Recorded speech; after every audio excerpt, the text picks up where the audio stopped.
really do enjoy meeting parents, because for me it isn't a job, it's something that comes natural. And I have so many stories in terms of what they've expressed to me, right from their heart. Some of those are actually mine, you know. they really do bring tears to your eyes. I remember one story of one Mr. Taka. This man came to me, was telling me about her daughter.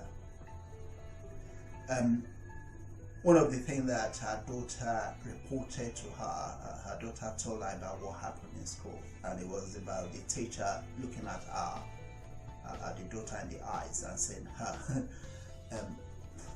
why then do you think that you want to go to University of London? Have you ever considered, I wouldn't mention the name, less prestigious university?" And the daughter was obviously not happy, and then she went on and told the father. And then when the father came to one parent's evening and sort of tried to mention that, "Oh, do you think," actually the question that the father asked the teacher was, he was just asking her, "Do you think my daughter should be aiming to go to university?" And the sad thing is the teacher actually said that actually university isn't for everybody. And when that man was telling me, when I could look into his eyes and he looks into my eyes, it's really, really very sad, because I have a very vivid memory of that event when the father was telling me, the sadness, I could see the sadness in his face, because we live in a world whereby,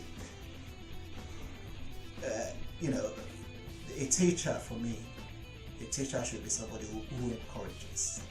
And for me, one of the most important attributes, I think, of a good teacher is high expectation. And sadly, in my years of teaching, one of the biggest problems, I think, is low expectation on the part of the teacher.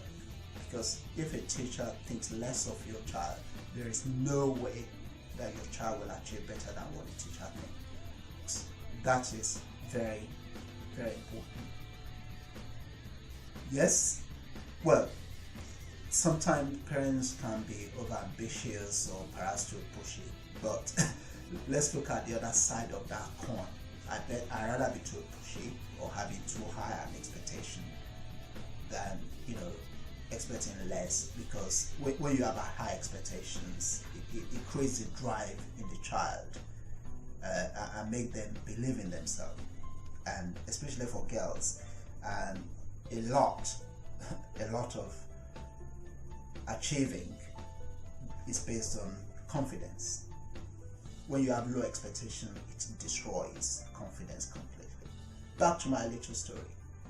In the end, Mr. Taka ended up bringing our daughter to one of our classes, and what I realized that actually was that this girl was 13 years old at the time, and in maths, which is one of the subjects that if you are good in it, you are deemed as being bright. The girl was on level 7, and level 7 for a 13-year-old is well above the national average. What that means, in effect, is that this girl should be looking to get a minimum of an A grade when she does GCSE maths.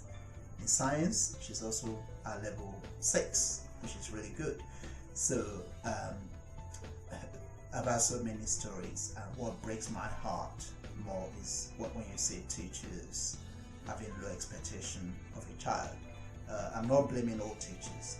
Most teachers are decent people who are doing a job, whereas some do it as a job where they want to take the boxes and go home and have their 13-week holiday or what have you.